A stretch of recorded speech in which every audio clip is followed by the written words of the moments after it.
Dalam kesempatan perjumpaan kita malam hari ini, kita akan mengenal atau kita akan mempelajari sedikit tentang dan pengaruhnya di dalam kehidupan sehari-hari. Banyak orang mengenal istilah karma. Bahkan kalau setahu saya, istilah karma ini pun sudah masuk ke dalam bahasa Inggris. Sehingga tidak jarang kalau di toko-toko buku, kemudian di beberapa tempat orang jual souvenir di luar negeri, di Amerika misalnya, Anda akan membaca stealing is bad karma. Ada istilah itu. Kemudian karma juga menjadi bahasa sehari-hari, sehingga ada satu grup penyanyi di Indonesia baru saja meluncurkan album berjudul Karma. Grup apa ya? Saya lupa itu. Pernah Anda dengar? Ada itu satu grup penyanyi di Indonesia. Cuma nampaknya bukan Peter Pan. Tapi ada. Cukup terkenal, saya waktu itu lupa. Di dalam bahasa sehari-hari, karma juga sangat dikenal, baik yang umat Buddha maupun yang bukan Buddhis. Mereka tiap kali ada orang yang menderita misalnya, ini sudah karmanya. Apalagi kalau orang itu agak jahat-jahat sedikit, memang karmanya orangnya jahat begitu. Tapi kalau ada orang bahagia, bisa beli sepeda motor, tokonya laris, pasangan hidupnya bahagia, saya jarang mendengar orang mengatakan, wah karma tuh, tokonya laris, karmanya ini berbuat. Jarang. Tapi kalau tokonya sepi, banyak cecok, sepeda motornya hilang, rasain tuh karma tuh, jahat sih. Sehingga orang menganggap karma itu jelek-jelek semua. Padahal karma itu sebetulnya tidak selalu jelek. Karma artinya adalah niat. Jadi bukan kalau misalnya sepeda motor karma ini hilang, bukan, itu buah karma. Tapi waktu melakukan sesuatu dengan niat tertentu, itulah karma. Kalau suatu perbuatan dilakukan dengan niat tertentu dan disebut karma, maka nanti timbullah buah karma dua macam. Karena perbuatan bisa berbuat baik, maka timbullah buah karma baik. Jadi misalnya buah karma baik apa? Tukurani, bisa beli sepeda motor, dapat pasangan hidup yang sesuai, putus nomor. Ini karma baik. Karena sambutan gaya Medan nomor. Kemarin saya turun dari airport, diajak salaman oleh seorang satpam di airport. Saja nomor berapa nanti malam? Saya dukun namanya. Kalau saya tahu nomor yang bakal keluar, saya beli sendiri. Buat bangun wihara atau buat macam-macam. Ya itu mungkin saya pikir ini gaya sambutan Medan ini. Tanyain nomor, ya itu mungkin karma baik. Saya jawab, ya kamu beli asal aja lah. Kalau tadi malam dia beli suguhan dan putus lagi, waduh, saya nggak tahu besok kalau pulang di airport saya dicari orang berapa lagi. Nomor lagi, Pak Biksu, wah repot dah. Nah, jadi tapi putus nomor itu tidak bisa disangkal itu buah karma baik. Walaupun Anda tidak usah mancing-mancing buah karma baiknya dengan putus nomor. Kalau itu boleh beli ya Bante, karma baik kan ini Bante. Nah, itu tidak usah ditanyakan nanti ya. Ini contoh saja. Kemudian selain kita berbuat baik, kita kadang berbuat jahat. Loh, saya tidak pernah memukul, kan nggak jahat, betul. Tapi mungkin berpikir untuk memukul. Kita kadang ketemu tetangga yang menjengkelkan, mau mukul, wah nanti dilaporkan polisi. Kalau dia benjol, diperiksa, divisum, kemudian nanti ada surat laporan dokter, saya dilaporkan polisi, saya masuk 3 bulan. Jadi saya memukul dalam pikiran aja, awas kamu, pukul kamu, ya, nanti benjol kepalamu. Pikiran jahat. Itu sudah merupakan karma. Sehingga nanti juga akan berbuah. Berbuah juga buah karma yang buruk. Jadi sekarang yang pertama adalah karma adalah niat. Anda bisa melakukan niat baik, Anda bisa melakukan niat buruk. Niat baik maupun niat buruk dilakukan dengan badan, dengan ucapan, dan juga dengan pikiran. Karena ada perbuatan baik dan ada perbuatan buruk, maka nanti akan ada buah baik, buah kebahagiaan, dan buah buruk. Ini prinsip dasar karma. Kemudian banyak orang menganggap karma sama dengan nasib, sama dengan takdir. Orang mengatakan, wah Bante, saya ini kok dari kecil kok menderita terus. Apa ini karma saya Bante? Saya ini orang tua yang kurang bahagia. Saya sekarang hidupnya menderita. Jadi ini kalau saya pikir-pikir kok hidup ini karma buruk terus Bante. Apa ini karma saya? Apa ini nasib saya? Apa ini tidak bisa diubah? Apakah ini takdir saya? Suratan takdir katanya. Di mana suratnya takdir? Di mana ada suratan takdir? Di mana? Suratan takdir di mana? Di telapak tangan. Takdir saya bagaimana? Ini kan tahun baru, Imlek, sudah lewat tuh ya, sudah lama. Tapi kan kalau menjelang tahun baru kan kadang gitu.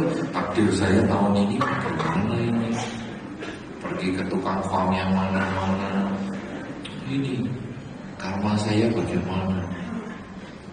Sehingga orang mengatakan, wah ini sudah suratan takdir di sini pada tahun ini Anda menderita, tapi suratan takdir yang ini wah bahagia dan seterusnya. Kita kadang menyamakan karma dengan takdir atau kodrat atau nasib. Aku kerja kok susah, nggak sukses-sukses. Sudahlah, kamu memang namanya juga tulang orang miskin. Kerja yang tetap susah. Sudahlah. Kalau sudah tulang kaya, nggak kerja juga kaya raya. Jadi akhirnya kita merasa iya ya saya tulang miskin ya. Kalau sudah tulang kan nggak bisa diganti lagi tulangnya. Ya sudahlah. Aduh, saya berarti sampai mati miskin terus ini sudah. Takdir. Lalu menyalahkan aku dulu yang dulu ini karma apa nih? Kelahiran saya yang dulu ini berbuat apa sampai sekarang saya jadi tulang miskin? Bagi yang tulang kaya untung, aku terima kasih. Aduh, karma lampau saya baik. Orang menganggap karma ini sama dengan takdir, sama dengan nasib yang tidak bisa diubah. Kalau sudah demikian, judul karma dan pengaruhnya di dalam kehidupan malam hari ini gak ada gunanya, gak ada pengaruhnya soalnya. Ya sudah, jalani aja. Nanti pengaruhnya rasain sendiri. Tapi karena kita ini, karma ini ternyata bisa dimainkan, karma ini kita bisa kalahkan, maka pertemuan pada malam hari ini menjadi penting artinya. Karena diharapkan setelah perjumpaan kita malam hari ini, kita nanti tahu bagaimana mengubah jalan hidup kita. Anda yang atau kita yang tulang orang miskin katanya, kita ubah biar jadi tulang tidak terlalu miskin. Bagi Anda yang sudah tulang kaya, wah, biar menjadi orang yang tulangnya lebih kaya atau kaya tulang. Saya tidak tahu kaya tulang itu koleksi apa itu. Koleksi tulang gitu. Sekarang bagaimana? Karma, tadi saya sudah katakan itu adalah niat perbuatan. Sebetulnya karma hanya satu. Kita masing-masing punya karmanya masing-masing. Anda yang di sini punya karmanya masing-masing. Tetapi di dalam perkumpulan orang lain, karma kita ini saling bertemu. Sehingga orang bisa mengatakan, kalau ada di depan hotel itu ya, misalnya tadi Anda menunggu teman Anda atau pasangan hidup Anda parkir mobil, Anda coba berdiri di depan pintu tempat ini. Anda lihat orang yang lewat. Nanti di dalam batin Anda kadang muncul pemikiran, aku suka loh sama orang itu. Padahal kenal aja tidak. Pernah ngalamin belum? Sering? Sering ya gak apa-apa. Anda gak usah malu. Itu bukan kesalahan loh. Aku suka sama dia. Suka kan tidak harus langsung mencintai kan. Tapi itu ada sebagai dasar. Kadang-kadang kita ini bisa jatuh cinta pada pandangan pertama. Ketemu di lapangan parkir.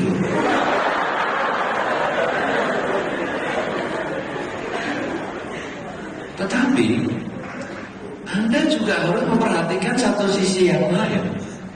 Ketika kita berjumpa dengan orang yang belum dikenal, juga di lapangan parkir, kadang muncul perasaan, aku kok gak suka orang ini ya? Padahal kenal-kenal juga enggak, tahu orang tuanya juga enggak, perilakunya kita juga tidak tahu, tapi kita bisa mengatakan aku benci orang ini.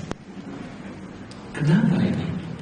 Ini sebetulnya karena kita ketika karmanya masing-masing, kita bertemu di satu titik di lapangan parkir. Ada karma yang berdasarkan kebencian, karena mungkin di kehidupan yang lampaunya kita sudah pernah benci sama dia, musuhan sama dia. Tapi juga bisa karena cinta, sehingga ketemu, kita jatuh cinta pada pandangan pertama.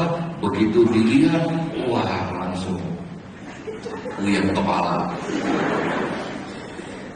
Saudara-saudara, ini yang menunjukkan bahwa karma kita sendiri-sendiri ini bisa bertemu di satu sisi. Sekarang, pertemuan yang paling awal karma kita dengan orang lain adalah dengan orang tua. Kadang orang tua ketika mulai hamil, ini sudah ada yang pernah hamil belum?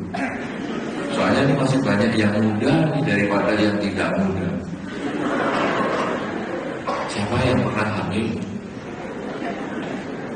Ada laki-laki kok tunjuk jari. Hamil apa? Anda membuat orang lain terkondisi untuk seperti itu. Tapi kan, siapa yang pernah hamil? Masa laki-laki juga. Laki-laki kalau hamil nggak pernah melahirkan, yaitu yang sudah perutnya besar.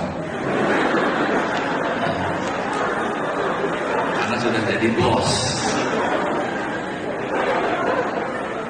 Kadang Anda yang pernah hamil, Anda bisa merasakan pertemuan pertama tadi. Begitu hamil, kadang-kadang muncul perasaan, aduh happy-nya, aku mau punya anak, happy sekali. Itu seperti Anda ketemu di lapangan parkir dan happy, jatuh cinta pada pandangan pertama. Tapi tidak heran, hamil pertama, aku gak suka, belum siap, ekonomi belum siap, menikah pun belum, kok hamil? Aduh, repot ini. Ekonomi belum siap, gak apa-apa, hamil. Lalu buntutnya ini, menikah juga belum, orang tua juga belum tahu kamu. Oh, kamu hamil ya? Repot kalau sudah begini. Jangan ya, anak muda, jangan begitu. Tapi ada kehamilan seperti itu, kehamilan yang tidak diinginkan. Itu sama dengan pertemuan di lapangan parkir tadi. Begitu melihat, sudah gak suka. Sekarang si bayi, ceritanya lain. Kalau tadi kan cerita dari orang tua. Si bayi lahir di orang tua tertentu, itu tidak bisa memilih. Saudara-saudara, kalau Anda diberi angket, apakah kalau Anda bisa memilih, maukah Anda memilih orang tua Anda yang lain selain orang tua yang sekarang? Ada 50% menjawab mau. Saya mau jadi anaknya tetangga ini aja. Dia lebih baik sama anaknya. Tapi ada 50% menjawab saya tidak mau. Kenapa? Yang saya tidak mau itu berkumpul sebagai anak karena dia cinta. Itu yang nanti diharapkan, anakku nanti kalau lahir jadilah anak yang baik apa. Itu yang 50%. Jadi kalau ditanya mau ganti orang tua, nggak mau. Aku tetap orang tua yang ini. Nanti lahir lagi aku tetap yang ini lagi. Lahir lagi aku tetap yang ini lagi. Lahir lagi ini lagi. Gua nggak bosan-bosan kan? Tapi ada yang berkata, cukup kelahiran ini saja menjadi anak. Kelahiran ini pun hanya sekali, ini pun sudah terlalu lama bagi saya jadi anakmu. Udah lain kalian lain aku jadi anaknya tetangga. Kenapa? Karena itu pertemuan yang pertama. Kita tidak bisa memilih orang tua kita. Ini karma yang pertama, yang di dalam bahasa kita disebut karma yang melahirkan. Kita terlahir dari orang tua tertentu adalah bawaannya kita. Bisa karena cinta, bisa karena benci. Karena karma ini menarik mereka yang cinta, sekaligus menarik mereka yang benci. Kalau Anda senang dengan anjing, maka kalau pulang dari suatu acara sampai di rumah, Anda yang Anda cari adalah anjing.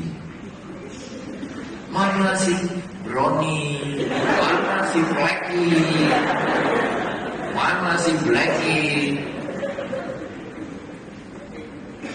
Ada juga anjing dinamai mantan pacar.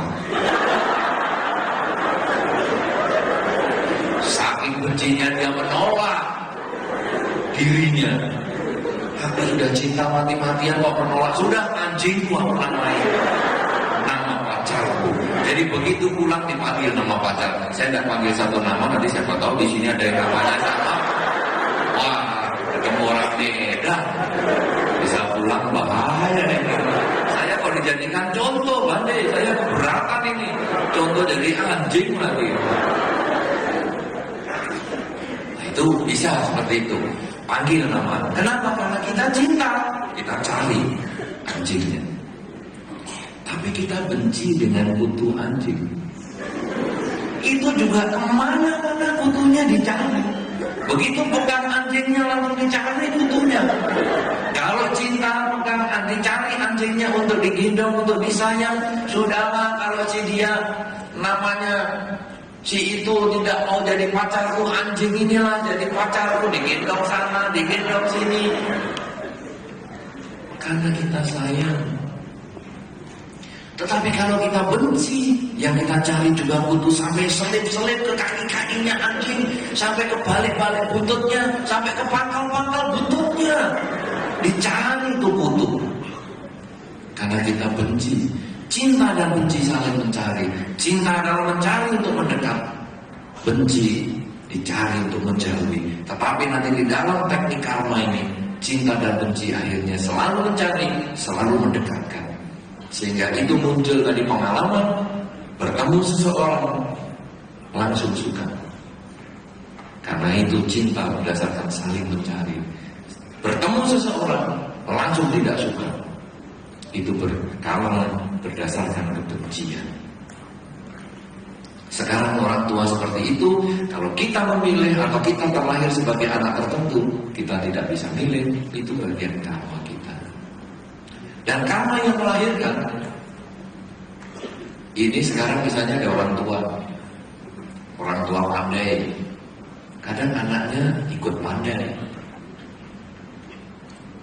Ada orang tua pemarah, anaknya ikut pemarah. Orang tua kaya, anaknya ikut kaya, menikmati sih. Orang tua miskin, anaknya ya tentu miskin. Karena ini kan waktu masih bayi, ini cerita lahir ya, karma yang melahirkan. Karma yang melahirkan, ini diikuti dengan karma yang mendukung. Orang tuanya pinter, anaknya pinter, ganteng dan cantik lagi. Ini mendukung. Banyak orang pandai, ganteng, cantik. Ini ada orang tua yang tidak mampu, kurang pandai, lahir anak yang tidak mampu, ia tidak pandai, jelek.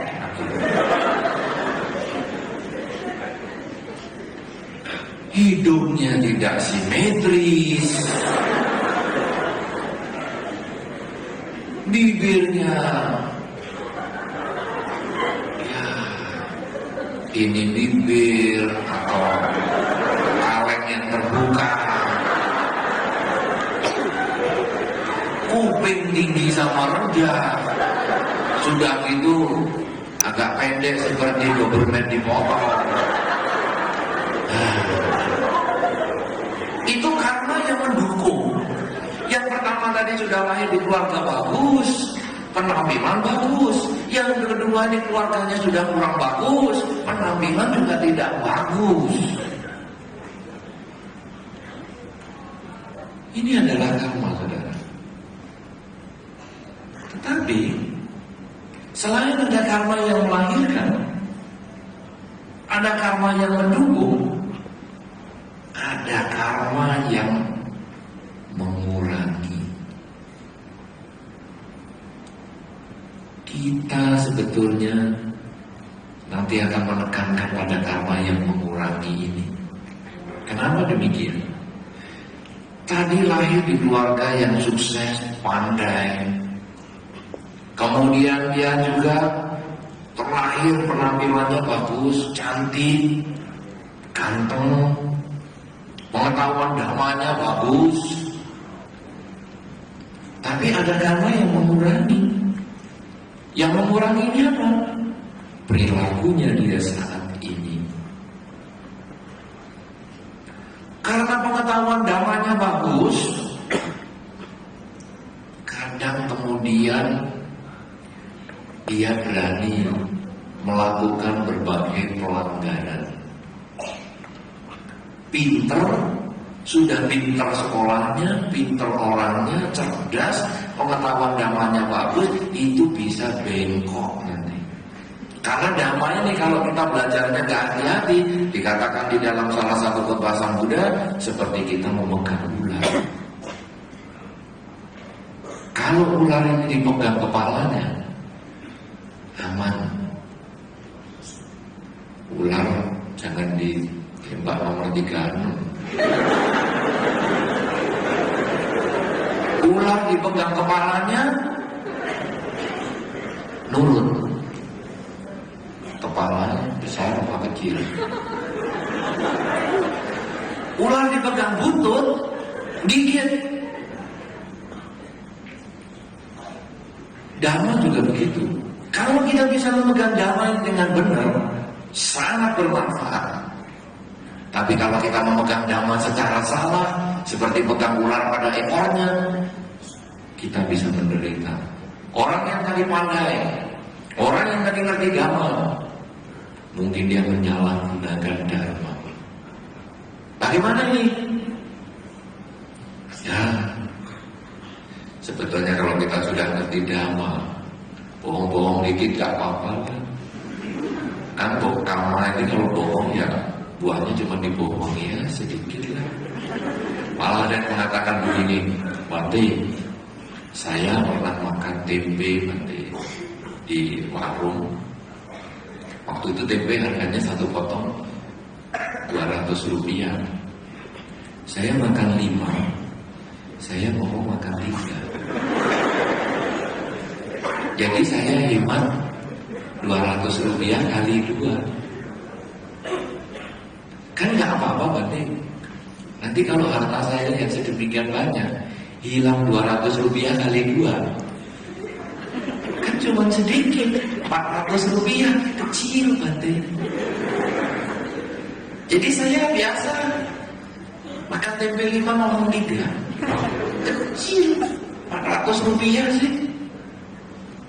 Ini orang pandai, ngerti karma, tapi sesat.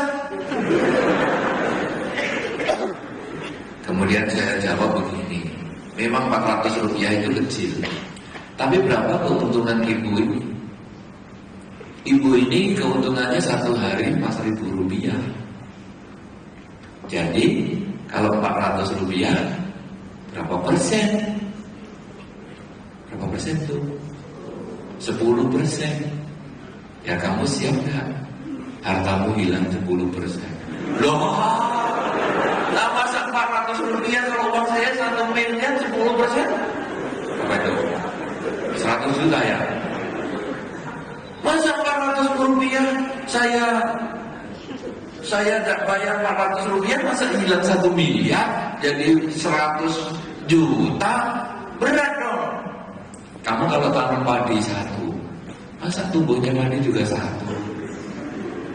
Kan hukum kamu tanam padi tumbuh padi, betul. Tapi tanam 1 kan tumbuhnya banyak. Lah kalau tanam 1 tumbuh 1, petaninya lebih baik gak usah tanam. Kan tanam 1 tumbuh banyak. Nah ini karena kamu cuma 400 rupiah, tapi yang bisa hilang 100 juta. Wah, banyak ya Bante. Iya. Nah jangan jadi umat Buddha yang sesat. Nah ini juga begitu.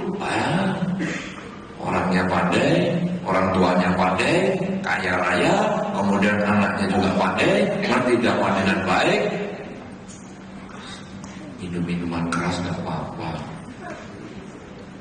Kan kalau di dalam Dhamma Pancasila Buddhis, minuman keras itu kan yang terakhir.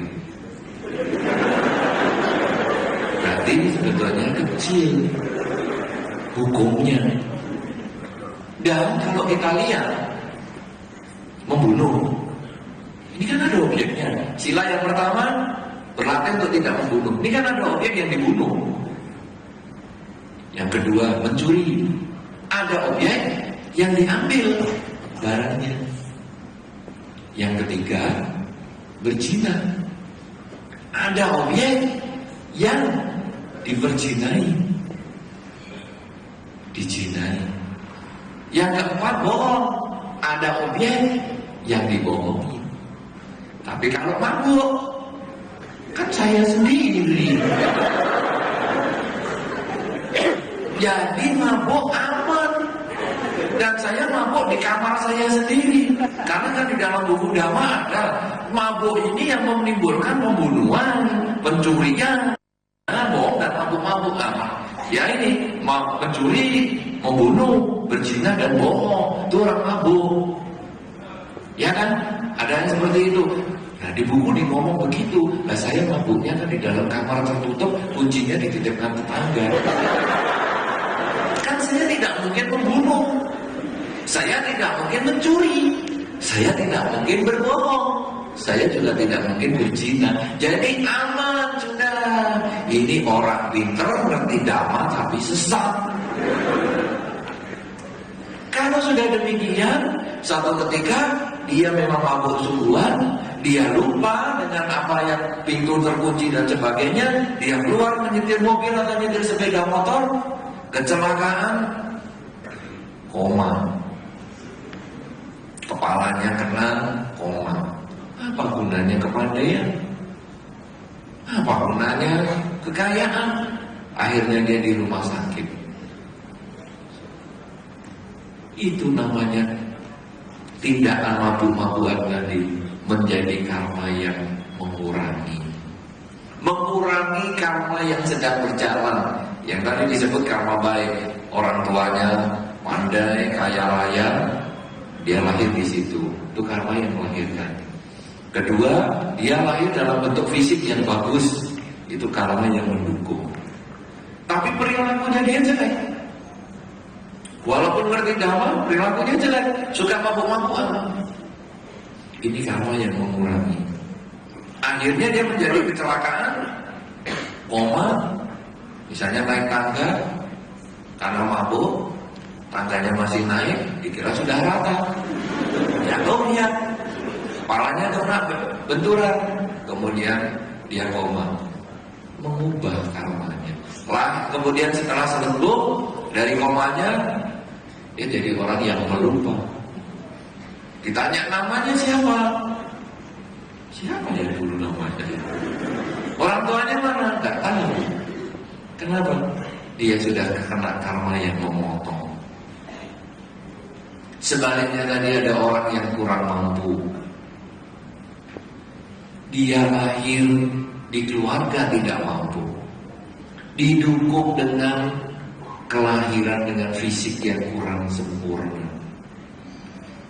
Bibir seperti kaleng, hidung seperti tutup botol, kuping seperti jamur, mata seperti kain sobek. Repot. Tapi orang ini perilakunya baik. Dia ngerti dhamma, dia belajar dhamma, dia melaksanakan sila dengan baik. Dia suka menolong orang, walaupun orang yang ditolong kadang takut dengan wajahnya, tapi dia menolong orang banyak. Sampai suatu ketika orang yang ditolong itu merasa hutang budi dengan dia. Kemudian dia mungkin, sudah kamu tinggal di mana? Saya tinggal di rumah kardus. Loh, kok kayak judul sinetron? Iya, memang saya rumahnya dari kardus dan tidak main sinetron. Kalau gitu kamu, karena kamu cukup baik, kamu tinggallah di rumah saya.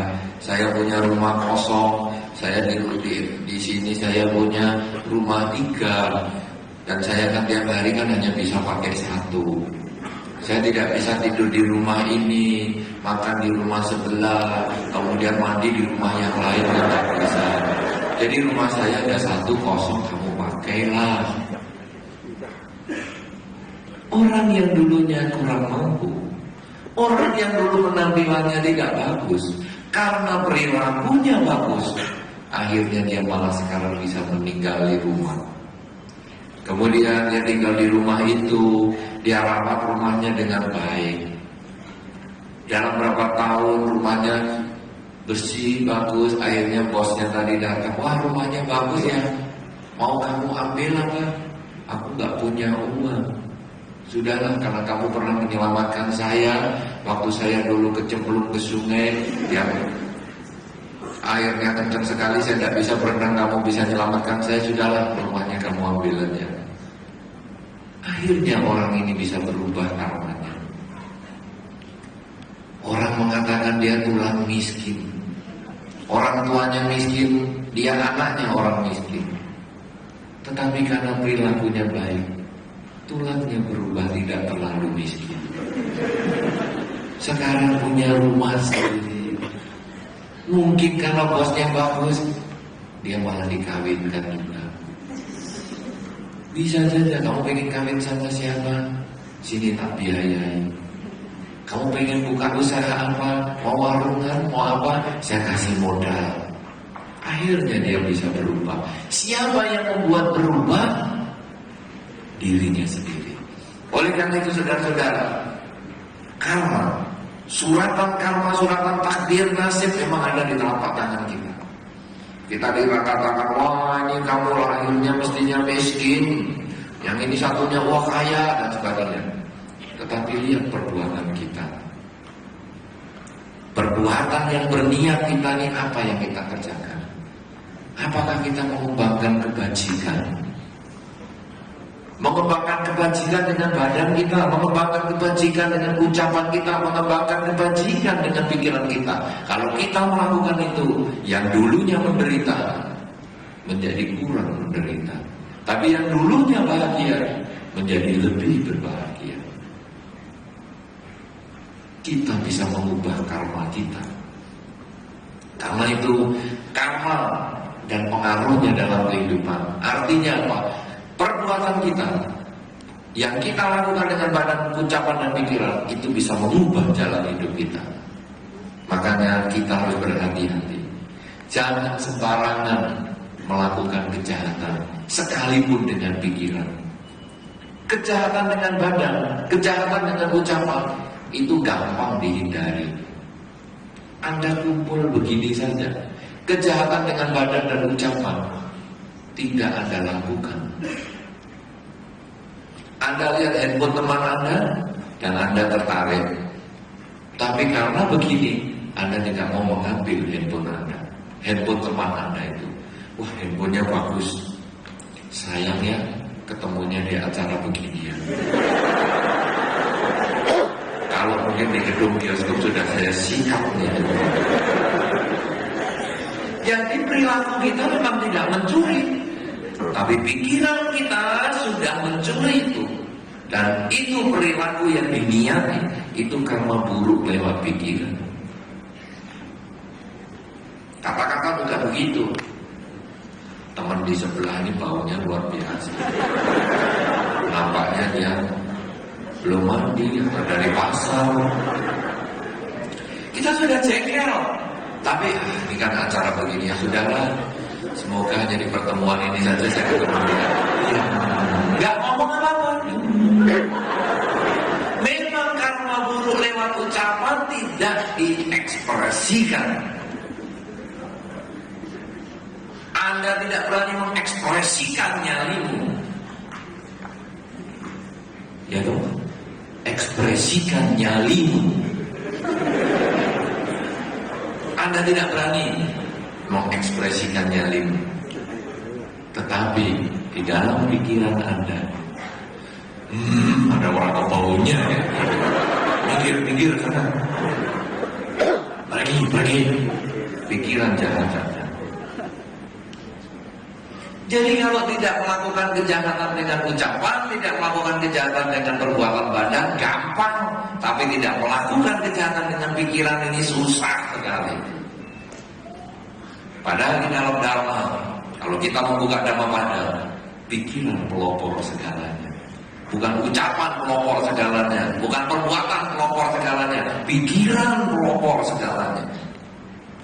Semua yang kita ucapkan, semua yang kita lakukan, dasarnya dari pikiran. Belum ngomong apa-apa, sudah mikir. Belum melakukan apa-apa, sudah mikir.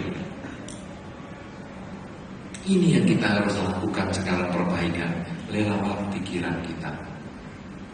Apa yang harus kita kerjakan?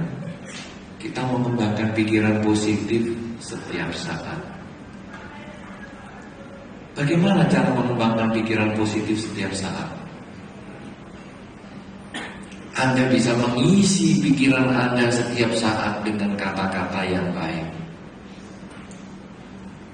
Saya beberapa Selama di sini saya ketemu dengan beberapa keluarga yang terbiasa atau membiasakan anaknya mengucap semoga semua makhluk berbahagia. Ini satu cara yang bagus. Anak sejak kecil diajarkan untuk mengucap semoga semua makhluk bahagia, semoga semua makhluk bahagia. Itu sangat baik. Mungkin anak itu sekarang masih hanya ucapan, dia belum tahu maknanya. Tapi kalau kita didik dengan baik terus-terusan, kita mengisi anak itu dengan pikiran positif. Semoga semua makhluk bahagia. Kita makhluk, semoga kita bahagia. Orang tua saya makhluk, semoga orang tua saya bahagia. Lingkungan saya makhluk, semoga lingkungan saya bahagia. Kita bisa mengharapkan seperti itu. Ini satu cara yang sangat baik. Kalau kita sudah mengajarkan anak-anak kecil seperti itu, kita yang sudah dewasa, isilah kalimat itu. Selalu menyebut semoga semua makhluk bahagia, semoga semua makhluk bahagia di dalam batinnya terus. Sehingga ketika ada orang handphonenya bagus, aduh handphone bagusnya semoga. Kita merasa bahagia ada orang punya handphone bagus. Kenapa kita harus membenci dia? Kenapa kita berusaha? Saya ambil apa yang handphone. Nah, biarlah semoga semua makhluk bahagia. Tempat sebelah ini baunya kok luar biasa. Ya, semoga semua makhluk bahagia. Semoga semua makhluk bahagia. Malah sekarang bukan bau pakaian, bau gas. Ya, semoga semua makhluk bahagia. Kasihan daripada ditahan-tahan. Kasihan nanti sakit perut. Semoga semua makhluk bahagia. Pikiran kita positif, pikiran kita baik. Ketika kita menghadapi berbagai masalah, kebahagiaan orang punya handphone, kita memandang dia dari sudut positif, bukan karena iri hati. Melihat orang menderita, bukan kita mengejek, tapi kita juga mengharap semoga semua makhluk bahagia supaya dia suatu ketika memperoleh kemajuan dan kebaikan. Ini adalah salah satu cara membuat umat Buddha berpikir yang baik. Pikiran yang baik otomatis nanti ketika omongan, perbuatan dilakukan, dia juga akan bisa melakukan yang baik. Dia tidak lagi berpura-pura. Tapi kalau pikirannya saja masih jelek, maka senyuman, perilaku fisik itu kadang hanya bersifat pura-pura. Tersenyum, seperti kalau suami istri sedang cekcok dan ada tamu, itu kadang pura-puranya muncul di sana. Cekcok sekali luar biasa. Ada tamu datang, ketok pintu, senyum.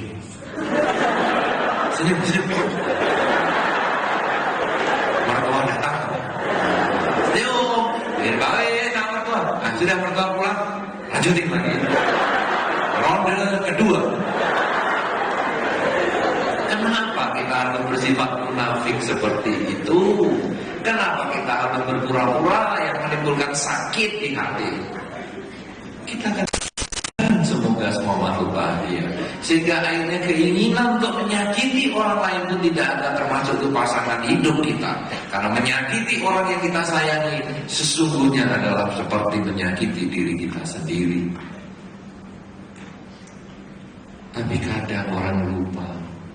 Pokoknya kalau sudah bisa ngomong yang menyakitkan pasangan hidup, dan dia bisa terpikir berhari-hari sampai menangis keluar air mata, rasain karma. Lupa dirinya bikin karma buruk, lupa orang lain yang di sana itu rasain karma. Makanya jangan berani-berani sama saya.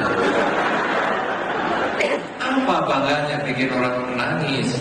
Apa bangganya bikin orang bersedih? Apalagi itu orang yang kita sayangi, apalagi itu orang yang kita cintai. Kenapa? Karena kita punya pikiran yang jelek. Tetapi kita sudah membiasakan anak-anak semoga semua makhluk bahagia. Kemudian kita yang sudah dewasa juga mengisi kehidupan kita dengan semoga semua makhluk bahagia. Maka kalau pasangan hidup kita ribut-ribut, pasangan hidup kita memancing-mancing kita jengkel, memancing-mancing emosi kita, Ya sudah, semoga kamu bahagia. Kamu pengen apa sih? Pengen aku jengkel? Ya sudah, semoga kamu bahagia dengan keinginanmu, tapi aku gak ikutin. Sadarilah keinginanmu itu tidak benar. Ketika kita sedang naik mobil dipotong orang, wah, biasanya kita maki-maki keluar bahasa kaki 4, kaki berapa saja. Kalau perlu kaki 1000, kaki 1000 dulu. Kalau kaki 4 kan kurang, kaki 1000. Nah sudahlah, semoga semua makhluk bahagia. Siapa tahu di dalam ada orang sakit perut mau cepat pulang. Sudahlah, semoga kamu bahagia. Kalau sudah begitu, pikiran kita lega. Hidup di dunia ini kita akan mencari bahagia. Tetapi bahagia bukan dicari di luar diri kita. Kebahagiaan itu ada di dalam diri kita. Kebahagiaan itu ada di cara kita mengubah cara berpikir kita. Makin kita pandai mencari cara mengubah pikiran kita, makin bagus. Menghadapi pasangan hidup yang menjengkelkan, kita tidak mengatakan kamu ini dulu waktu pacaran kok tidak menjengkelkan, sekarang sudah jadi pasangan hidupku 3 tahun kok super menjengkelkan. Tahu begini aku dulu gak mau sama kamu, saya sudah punya anak 2, terpaksa dari jalannya. Kalau kita seperti itu, hidup di dunia tidak bahagia. Tapi kalau kita berpikir yang lain, untung pasangan hidupku ini menjengkelkan.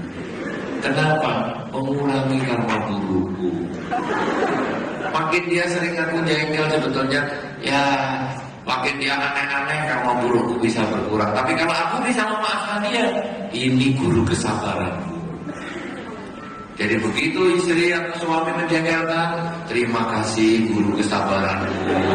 Lalu kamu tidak ada sebagai pasangan hidupku, kapan aku berlatih kesabaran? Terima kasih. Nanti yang menjengkelkan itu akhirnya lebih baik. Akhirnya dia juga mengatakan terima kasih suamiku, terima kasih istriku. Kamu juga guru kesabaran loh untuk aku. Kenapa? Karena itu sudut pandang kita. Oleh karena itu saudara-saudara, karma itu sebetulnya kita yang membuat sendiri. Bahkan kalau kita sering mengatakan hidup di dunia kok menderita ya, sebetulnya itu hanya dari sudut pandangan kita. Kacamata yang kita gunakan itu apa? Kalau kacamata yang kita gunakan itu kacamata Ray-Ban yang warnanya hijau, lihat apa-apa hijau semua. Tembok putih pun jadi hijau. Tapi kalau kacamata kita ini netral, maka kita akan bisa melihat dunia ini juga dengan netral. Ini sebetulnya adalah sudut pandang. Loh, bagaimana Bante? Orang sakit kok disebut harus berpikir netral. Sakit lebaran, untuk saya sakit jadi istriku bisa merawat aku dengan baik. Coba kalau aku nggak sakit, aku nggak tahu seberapa dalam cinta istriku kepada diriku. Untuk aku sakit. Sudut pandang kan? Makin Anda pandai berpikir positif, apa saja penderitaan Anda, yang ada adalah kebahagiaan. Seperti misalnya apa? Tidak naik kelas. Ya, tidak naik kelas ini karma buruk, belum tentu. Tidak naik kelas adalah kesempatan belajar lebih banyak. Yang lain cuma setahun lulus lupa. Dia bisa 2 tahun, bisa 3 tahun, ya bagus juga lah. Tapi kalau terus-terusan, ya anaknya suruh bayar sekolah sendiri. Ya papa-papa mana sanggup, kelas 6 aja 3 tahun. Lebih lama belajarnya. Putus cinta lagi, putus cinta, cari pacar, putus lagi, nyarinya susah, investnya mana, putus lagi. Ya, jangan putus asa karena ini adalah kesempatan memperluas wawasan. Ternyata di kota ini banyak orang wataknya macam-macam. Saya baru tahu setelah saya putus cinta. Kalau sekali dapat langsung pacaran langsung dapat, saya hanya tahu dia. Tapi putus lagi saya tahu 10 orang, lumayan. Lebih banyak pengalaman. Jadi tidak ada penyesalan. Tapi bagi yang ketemu sekali, apa? Waduh, kalau ketemu sekali berarti rugi dong. Kesempatannya hilang. Tidak juga. Kesempatan mencintai yang sudah didapat lebih lama. Jadi ada bagusnya juga. Sekali ketemu langsung jatuh cinta, langsung jadi pasangan hidup. Aduh, berarti aku lebih lama bisa lebih menyayangi dia. Tapi kalau putus lagi sampai putus 10 tahun untuk mencari pasangan hidup, aku berarti lebih banyak mengenal watak orang di sekitar saya. Bagus juga. Yang ini dulu mau jadi mertua gak jadi. Oh bagus, ini udah saya jadi orang tua angkat sudah punya. Sekarang yang ini mau jadi mertua lagi gak jadi lagi, punya orang tua angkat lagi. Di sana lagi. Jadi aku bisa nyebut papi mami ada 10 orang di sini. Aduh, kemana-mana orang tua saya. Itu bahagianya. Itu kalau lihat dari sudut positif. Tapi kalau dilihat dari sudut negatif, memang menderita. Pacaran gak jadi. Apa karmaku ini memang tulang gak punya pacar? Padahal cari pacar itu lebih gampang daripada cari duit. Cari duit dari pagi sampai malam belum tentu ketemu duit. Tapi cari pacar lawan jenis, melek mata sampai tutup mata, mesti ketemu lawan jenis. Apakah itu orang tua kita, apakah itu adik kita, apakah itu tetangga kita, atau itu anjing kita. Tapi itu lawan jenis. Nah, jadi tinggal milih kan kita. Ya tentu jangan milih si pleki. Jangan. Tapi kita kan bisa memilih. Loh kok sulit membantai cari pasangan hidup? Sebetulnya kenapa sulit? Karena Anda sudah menentukan pasangan hidup sendiri di dalam pikiran Anda. Sama dengan Anda pergi ke restoran. Di sini paling enak apa? Restoran, makanan apa yang paling khas di sini?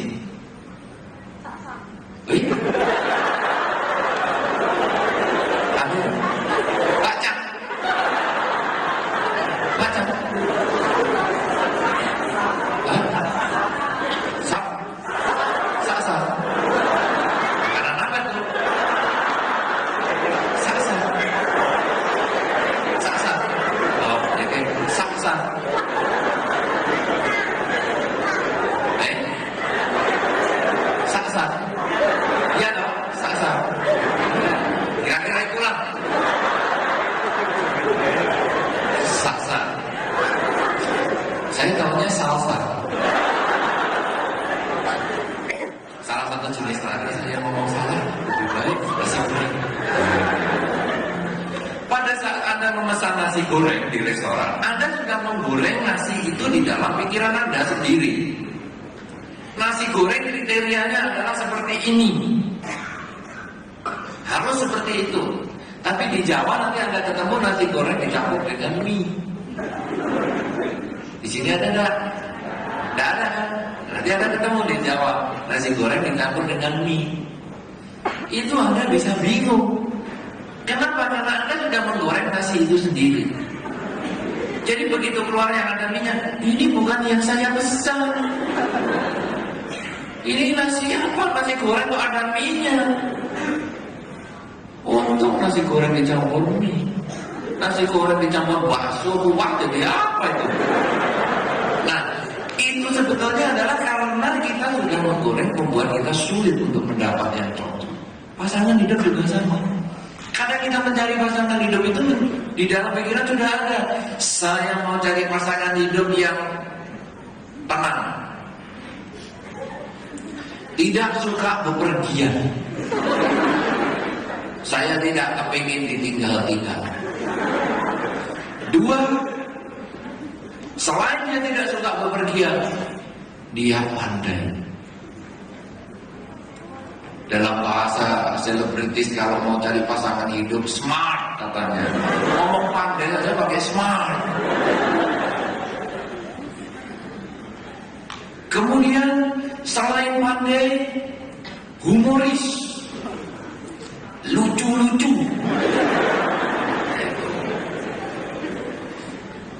Kemudian selain pandai lucu, tidak suka bepergian, pandai menyanyi.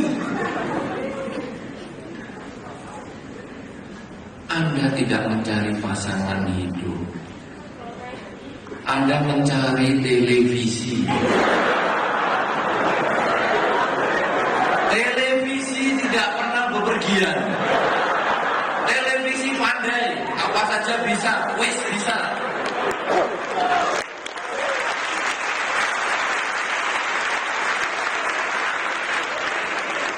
Televisi juga lucu karena ada Sri Mula.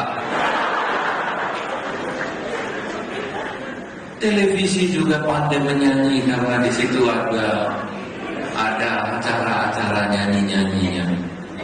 Ada Peter Pan, ada Pandi, ada yang lain-lain.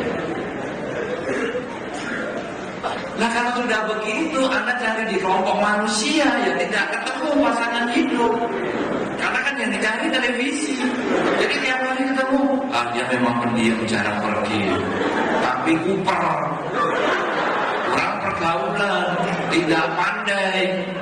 Wah ganti. Wah ini pandai, tapi suka pergi, ganti. Wah ini lucu, tapi jengkel kan, ganti. Cari televisi, aman itu. Nah jadi sebetulnya kembali lagi semua adalah tergantung kita. Nah kalau kita sudah menggoreng sendiri, susah cari pasangan hidup. Nah kalau karma itu kita yang buat sendiri, kita ubah cara penggorengannya. Kenalan sama siapa saja, ayo kenalan. Dilihat yang dikenal itu siapa kira-kira yang kejelekannya saya paling sanggup menerima. Ini teknik mencari pasangan hidup ini ada hubungan sama karma loh. Anda soalnya banyak remaja, jadi karmanya saya ubah sedikit, teknik mencari pasangan hidup. Mau nggak? Tapi jangan dipakai yang sudah punya pasangan hidup.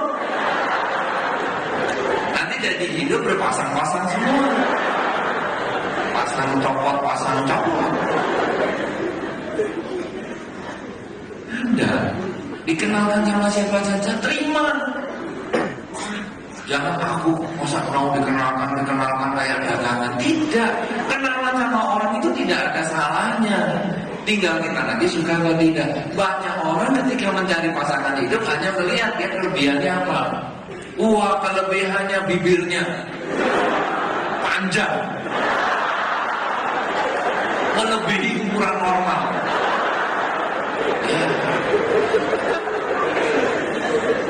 Itu kelebihan sungguh gitu.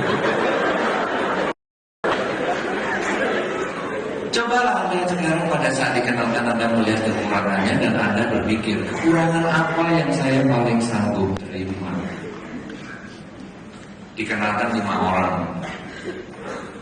Si A kejelekannya adalah suka terlambat.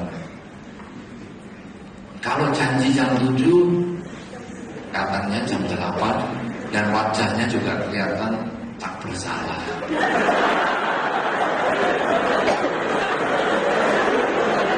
Si B orangnya ya agak kurang pandai. Si C kekurangannya telinganya tidak terlalu tajam. Sering di luar area.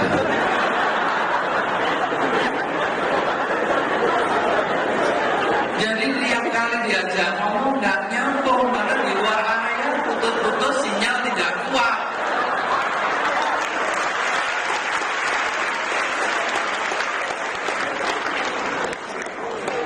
Si D kerjanya lambat. Mau jalan saja diatur,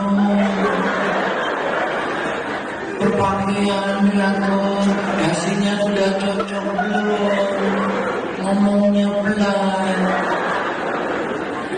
Si wah serba cepat. Cepat jangan makan 5 menit ya sambil berdiri. Mungkin dulu bekas konektor, makan sambil berdiri, nulis sambil berdiri.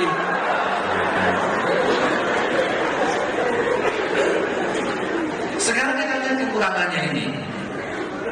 Mana yang kita paling siap menghadapi kekurangan? Kalau kita kerjanya lama, carilah yang suka terlambat. Aku kalau mandi lama di depan kaca mencetak komedo, jerawat, saya agak lama. Sudah, saya pilih yang suka terlambat. Jadi jam 7 dia belum datang, aku memang masih baru cari komedo. Tidak apa-apa, cocok. Aku ini orangnya cuek karena kuping juga kurang tajam. Cari yang suka omongannya menyakitkan. Karena dia ngomong apa aja emangnya gue pikirin. Karena aku nggak denger. Ngomong aja apa aja, nggak denger. Cari yang suka menyakitkan itu. Agak jauh-jauh dikit. Tidak usah pakai alat mendengar apa nggak usah. Atau kalau dia ngomong kita punya alat pendengar, dia menjengkelkan, alat pendengarnya dikecilin. Beres. Atau saya misalnya orangnya agak kurang disiplin, cari yang suka buru-buru, cepat jadinya, oh iya, jadi disiplin. Kalau kita pandai mencari kekurangan orang itu dan bisa menerima itu sebagai pasangan hidup, bingung nanti memilih siapa yang paling cocok untuk saya. Si A oke punya jadinya, si B saya juga cocok, kekurangannya saya bisa terima, si C, si D, aduh, Anda bisa wah untuk itu. Anda bisa gambarnya si A sama si B dilempar, yang buka ke atas pilih.